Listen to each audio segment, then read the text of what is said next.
Okay, will start the class. हम लोगों ने कल क्लास को कल जहाँ पे लिख किया वहीं से कंटिन्यू करेंगे। We studying combination of capacitors.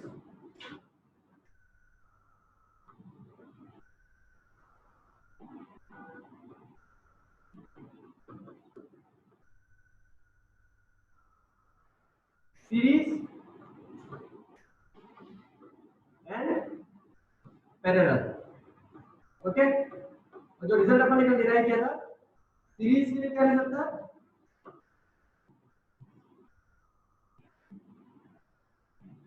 One upon C is one upon C one plus one upon C two, और पैरेलल के लिए रिजल्ट था C is equal to C one plus C two. ठीक है, और मैंने दो एग्जांपल बताया था तुम्हारे को। जैसे मेरा एक एग्जांपल था कि अपन ने एक कैपेसिटर लिया है और उसमें एक डाइलेक्ट्रिक इंट्रोड्यूस कर दिया जिसकी थिकनेस टी है और जिसका डाइलेक्ट्रिक कांस्टेंट के है। तो ये से बिहेव कर रहा था जैसे दो कैपेसिटर सीरीज में, और इसका रिजल्ट आएगा 1 upon c is equal to 1 upon c1 is what? P minus t upon epsilon a plus p upon a times epsilon a, है ना? ये रिजल्ट कैसा आ गया कि d minus t थिकनेस का कैपेसिटेंस c1 है जिसमें एयर है, और t थिकनेस का कैपेसिटेंस c2 है जिसमें डाइलेक्ट्रिक है। ओके, तो ये कॉम्बिनेशन कैसे बिहेव कर रहा है? सीरीज कैसे बिहेव कर रहा है। और दूसरा था मैंने इस बार क्या किया था, पूरी थिकनेस में मगर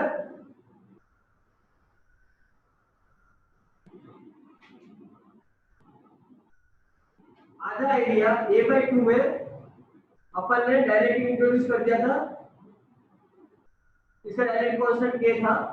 तो ये कैसे बिहेव करता है? दो दो पैरेलल में c is equal to epsilon a/2d, यानी कि ये c1 हो गया और ये c2 है plus c2 epsilon k times a/2 into d।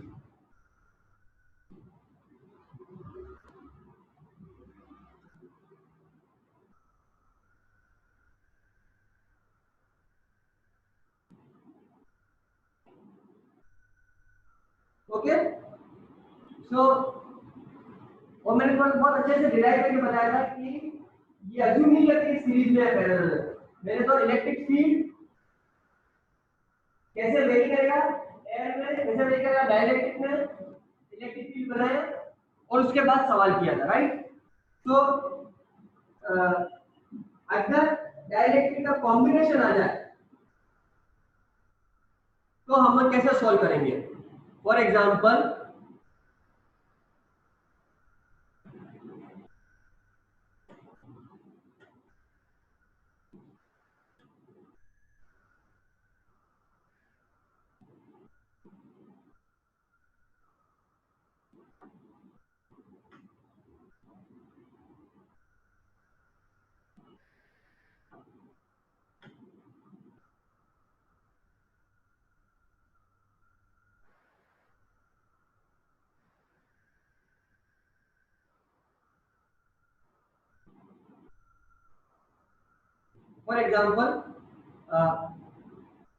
ये K1 है, ये K2 है, ये K3 है। अज्यूम कर लो ये थिकनेस T1 है, ये थिकनेस T2 है, ये एरिया a/2 है और ये एरिया a/2 है और ये थिकनेस d है। So now what will happen is you have to identify कि इसमें से इन डायरेक्टिव कैसे ब्रेक करें कि क्या सीरीज में होगा क्या पैरेलल में होगा। जैसे कि मैं इसी एक दूसरा फिगर बना देता हूं।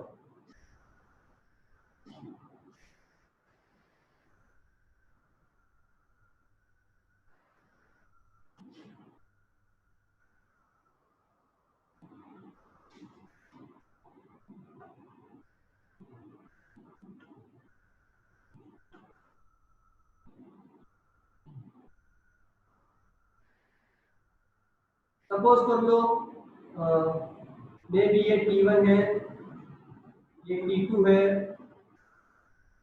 ये K1 है, ये K2 है और ये K3 है। अगेन एरिया को a/2 ले लेता हूँ ताकि सिंपल हो जाए तुम्हारे लिए, and distance the. Remember these two questions are entirely different.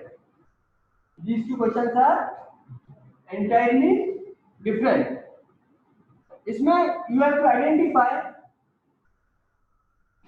कि तुम कैसे डायलेक्ट्रिक को बाइसेक्ट करोगे या काटोगे such that you get appropriate series parallel combination.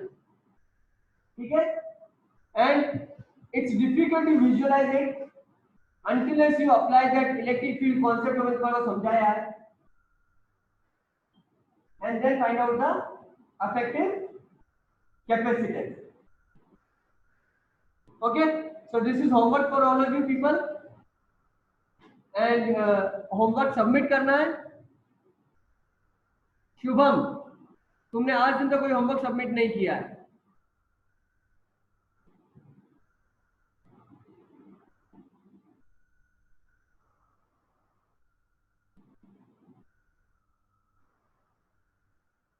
Shubham, yes sir. क्या बात है, तो होमवर्क क्यों नहीं सबमिट करते हो?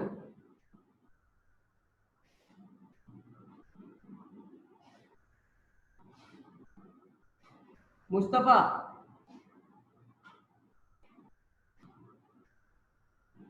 Yes sir. होमवर्क सबमिट नहीं करता तू? हाँ, लास्ट टाइम किया तो था सर, असल क्या? 2-3 बार से कर रहा हूँ, अच्छा, 2-3 बार रेगुलर कर रहा हूँ। अच्छा, और शुभम तेरा?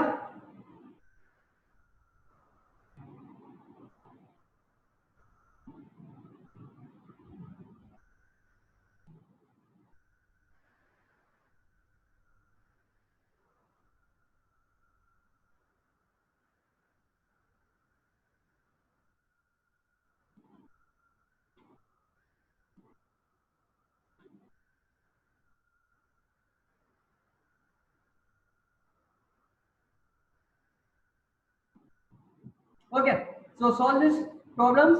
ये डिफिकल्ट प्रॉब्लम्स है, मैं इनको बाद में डिस्कस करूंगा and I will give more time to this problems.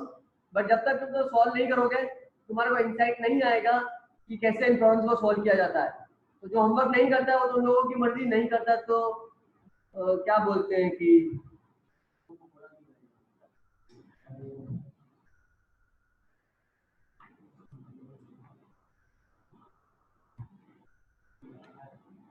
किसी को कोई डाउट है क्या? तो now we move to solving the circuit. जैसा हम लोगों ने रेजिस्टेंस में सॉल्व किया था कि अगर सर्किट्स के अगर अपने को निकालने हो अफेक्टिव रेजिस्टेंस कैपेसिटेंस, तो कैसे निकालेंगे? So let's take a simple circuit first of all.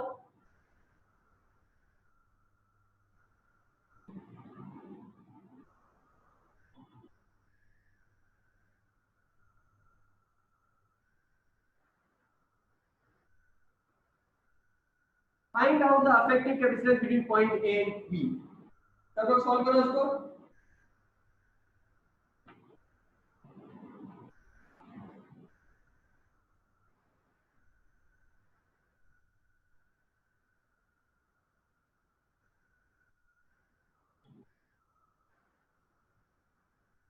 Solve it and give me the answer.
Mudit, Misba, Samina,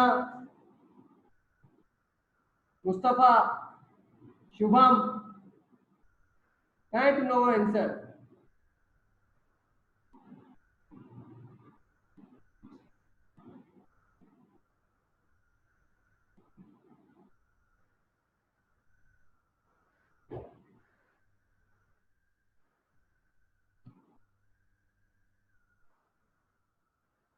okay, these two capacitors are in parallel, तो ये कैसे इनका अफेक्टिव क्या हो जाएगा, C/2 plus C/2 which is equal to C। फिर क्या हो जाएगा, C और C सीरीज में आ जाएंगे, C और C सीरीज में आ जाएंगे, तो इनका अफेक्टिव हो जाएगा C/2। so the answer will be C/2।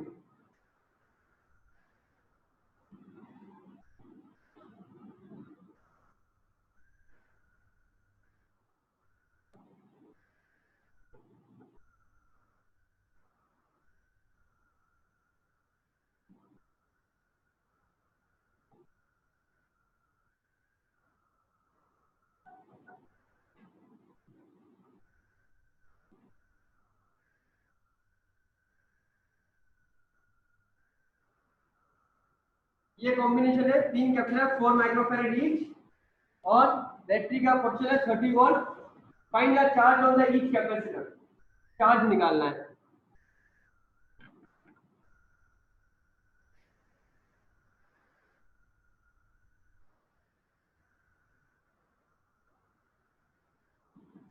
एक काम करते हैं, हम थोड़ा सा सिंपलीफाई कर देते हैं ताकि तुम लोग प्रीवियस रिजल्ट को यूज कर सको। मैं इसको 2 कर देता हूँ।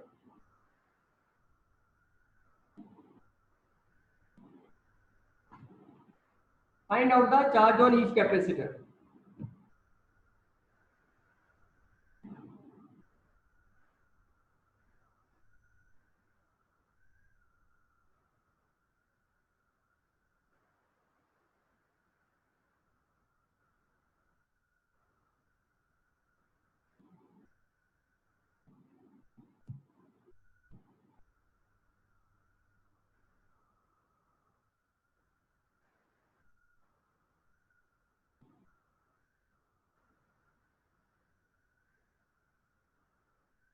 Find out the charge on each capacitor and reply in the chat box.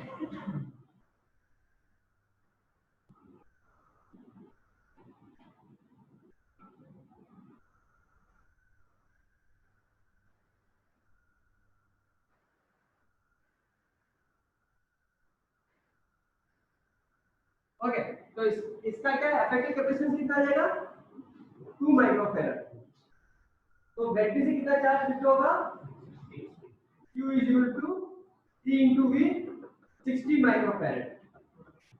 तो 60 माइक्रोफैराड यहाँ से चलेगा, तो इस कैपेसिटर में कितना चार्ज आएगा, 60 माइक्रोफैराड। और यहाँ पे जाके चार्ज क्या हो जाएगा, इक्वल पार्ट में डिवाइड हो जाएगा।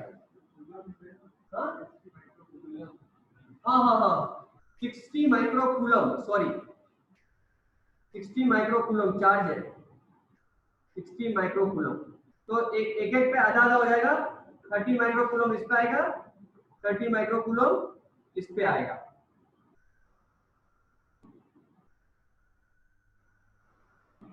क्लियर है?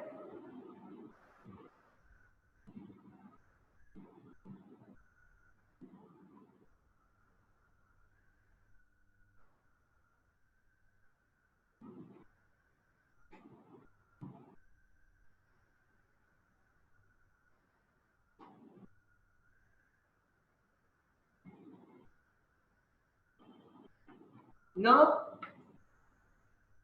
जैसे रेजिस्टेंस होता था ना, you can identify the points of the same potential, you can connect them, and अगर Wheatstone bridge है तो अगर R1/R2 R3/R4 तो बैलेंस Wheatstone bridge हो जाता है। Same things happen in the circuit of capacitors also. Okay, so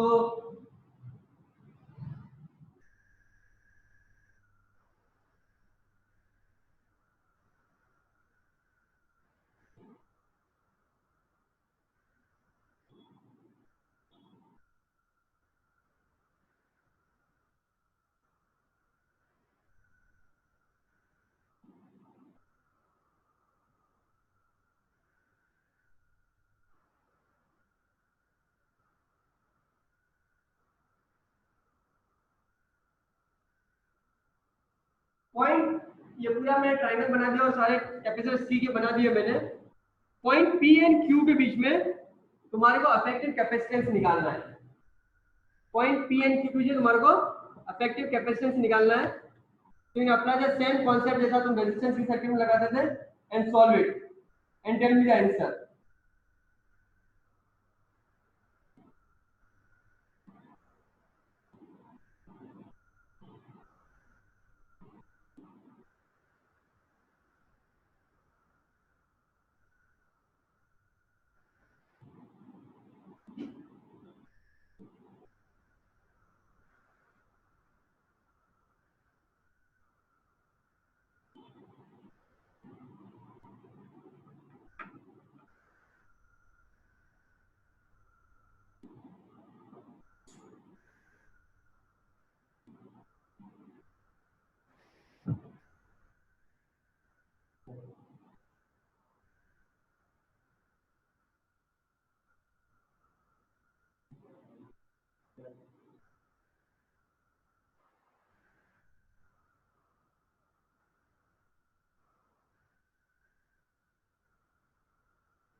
क्या हुआ, किसी का सॉल्व नहीं हुआ क्या?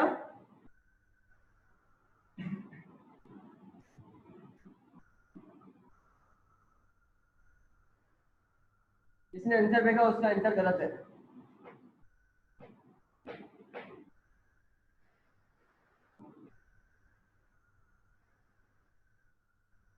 ओके, अगर तुमने रेजिस्टेंस प्रैक्टिस किया होता ना, करंट वाले सवाल तुमको बहुत इजी हो जाता। ये पॉइंट पी और ये पॉइंट क्यू, ठीक है, पी और क्यू को अपने बैटरी से कनेक्ट कर लिया दिखाने के लिए। अब पी और क्यू के कैपेसिटेंस है, तो पी और क्यू के लिए कैपेसिटेंस बना दिया, ठीक है। अब मैं इसको आर बोल देता हूं और इसको एस बोल देता हूं।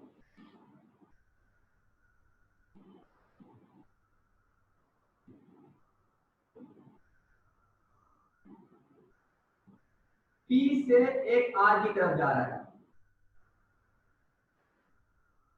ये आर की तरफ चला गया, और पी से एक एस की तरफ जा रहा है, ये एस की तरफ चला गया। आर से एक क्यू की तरफ जा रहा है, ये आर से क्यू की तरफ आ गया। एस से भी एक क्यू की तरफ जा रहा है, ये एस से क्यू की तरफ जा रहा है। और आर और एस के बीच में भी एक है, आर और कैपेसिटर। अब रेजिस्टेंस पिएगा, कैपेसिटेंस ज्वाइन कर लो, क्योंकि रेजिस्टेंस बनाने की आदत है। पर वो सर्किट तो सिंपल है, व्हीटस्टोन ब्रिज ही है। एंड अगेन यू सी, क्योंकि आर और एस सेम पोटेंशियल पे होंगे, तो मैंने सब सी सी ले रखे हैं, सब सी सी सी है, तो बीच वाले का कोई काम ही नहीं है, हटा दो। तो ये दोनों सीरीज में हो गए, ये दोनों सीरीज में हो गए, तो C by two C by two, C by two और सी बाई टू जो है वो पैरेलल में हो गए, और नीचे सी ऑलरेडी पैरेलल में, फिर फाइनली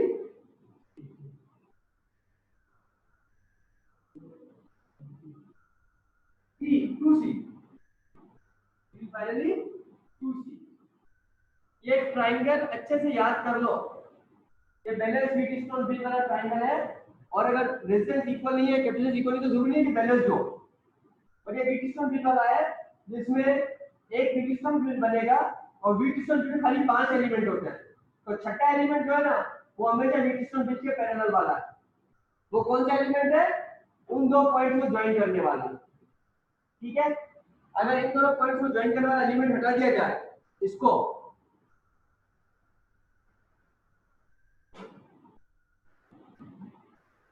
ठीक है, तो ये सीधा सीधा व्हीटस्टोन ब्रिज है। अगर दिख नहीं रहा है तो तुम एक काम करो,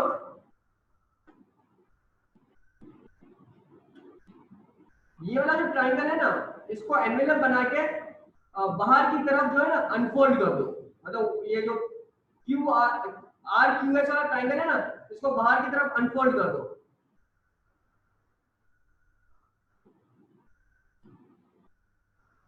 ये तुम्हारा पॉइंट पी है और ये तुम्हारा पॉइंट क्यू है, और ये आर है और ये एस है। और इस बार वो, और फिर अगर तुम्हें विजुअलाइज नहीं हो रहा है तो तुम क्या करो,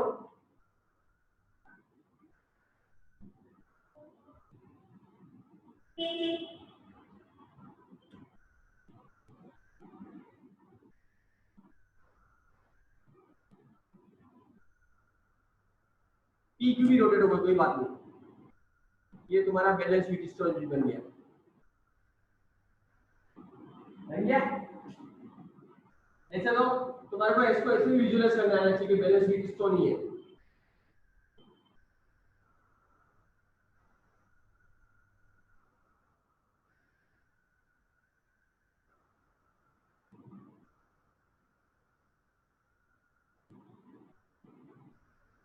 समझ आ गया सबको?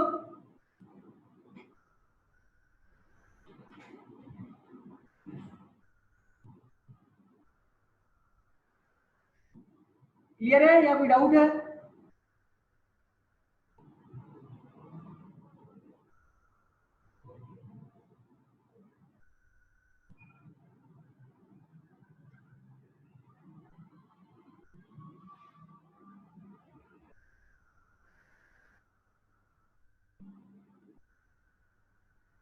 ओके, तो अगर क्लियर है तो एक सवाल और करो।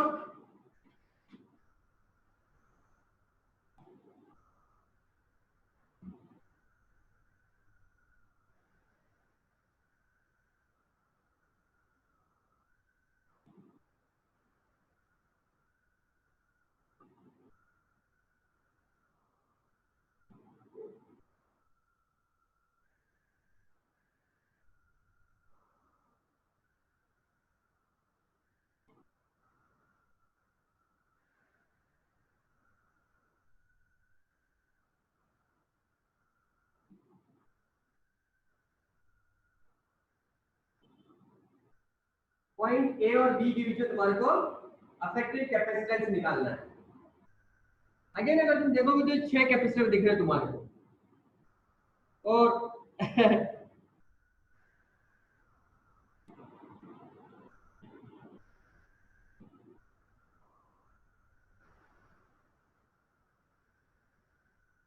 आंसर तो मेरे को सामने दिखा है, इसका आंसर भी 2C होना चाहिए, क्योंकि ये भी एक बैलेंस व्हीटस्टोन ब्रिज है जिसके पैरेलल में कैपेसिटर लगा है जो बैटरी के पैरेलल में हो जाएगा। वो विजुअलाइज कर लो तो बहुत अच्छा है। तो what we can do here is, इसको विजुअलाइज करना आना चाहिए तुम लोगों को।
टेबल है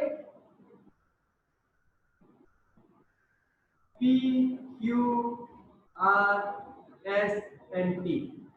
ठीक है, तो ए बी, ये ए, ये बी, और इसको बैटरी से कनेक्ट कर दिया। ए और बी के ये वाला जो पॉइंट है, अगर आप यहां से देखें, ये वाला, ये डायरेक्ट ए से बी को कनेक्ट होगा। ए और पी एंड बी और एस तो सेम पॉइंट है, तो एक कैपिटल सीधा सीधा यहाँ पे आ गया। अगर मैं इसको C1 बोलता हूँ तो ये C1 है। ठीक है, अब पॉइंट P वापस से बना देता हूँ मैं यहाँ पे, ताकि तुम्हारे को क्लियरली दिखे अलग से पॉइंट। अदरवाइज ए और P सेम पॉइंट है, ये पॉइंट P है और ये पॉइंट S है, ये पॉइंट S बना दिया मैंने यहाँ पे। अब P से Q एक कैपिटल जा रहा है, P से Q एक के, इसको C2 बोलता हूँ, इसको C2 बोल दिया। P से T भी एक जाता है, T से T भी एक जा रहा है, और Q से R एक जा रहा है। अच्छा, Q का क्या मेरा, ये रहा Q यहाँ पे।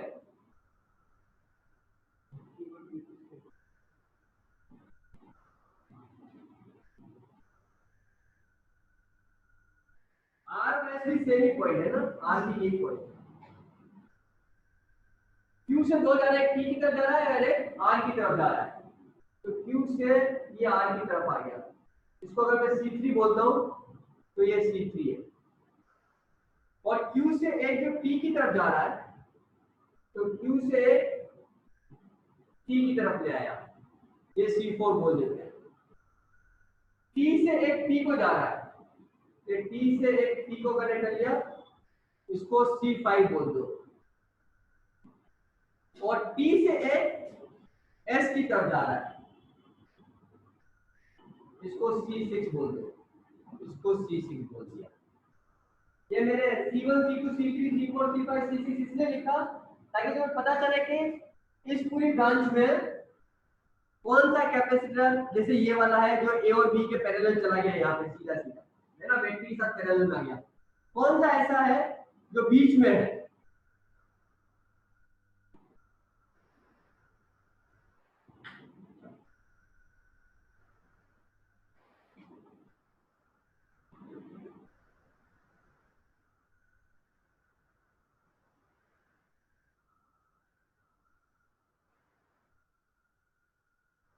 ठीक है, क्लियर है, दो सीधी का।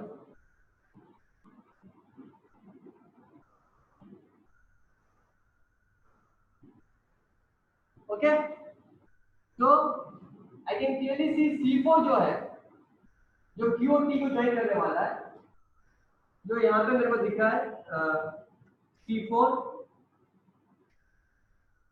इतना सिमेट्रिक नहीं है कि बहुत इजीली तुम इसको आइडेंटिफाई कर दो कि ये वाला कैपेसिटर जो है ना, ये वो बीच वाली लाइन है। ओके, तो दो सर्किट को सॉल्व करो, ये वाली और ट्रायंगल वाली पहले जो करवाई थी, तो रेजिस्टेंस और कैपेसिटेंस में ये दोनों व्हीटस्टोन ब्रिज एक बड़ी सर्किट का पार्ट बन के भी आ सकता है। गुड मेमोरी सबकी नहीं होती है, लेकिन अगर एक ही साथ तो 4 बार कर लोगे तो गधों को भी याद हो जाता है।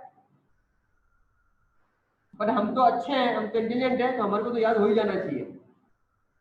क्लियर है ये? Any doubt?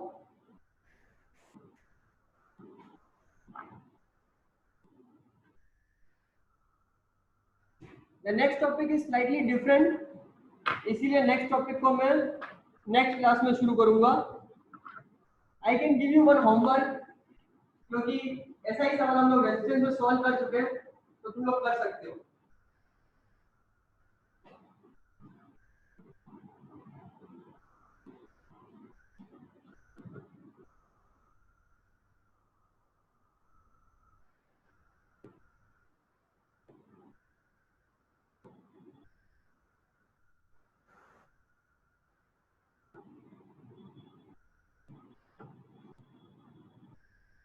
एक कंप्लीट सर्किट का एक छोटा सा पोर्शन ले लिया है और 3 पॉइंट के पोर्शन दे रखे हैं V1 V2 V3 और जंक्शन का पोर्शन बी है और सारे पॉइंट्स को कनेक्ट करने जो बी का कैपिटल C1 C2 C3 है, you have to find the value of b in terms of b1 b2 b3 C1 C2 C3. Okay, same यही क्वेश्चन हम लोग रेजिस्टेंस वाले सर्किट में किया था, समझ आया? कोई बात नहीं। ऐसा ही एक सवाल रेजिस्टेंस वाले सर्किट में होता है जहां पे C1 C2 C3 के R1 R2 R3 होते हैं। Okay, you have to do nothing. What you have to do is you apply the junction rule at the point B or 1 से 3 जाओ और 1 से 2 से 3 जाओ and you apply the loop लगा के potential difference निकालो point A और point B के बीच में। ओके, point A और point 1 और point 3 के बीच में, point 2 और point 3 के potential difference निकालने के लिए बताया था ना, go from point 3 to point 2 and solve this question and we'll discuss it in the next class. ठीक है? So I'll over the class here only.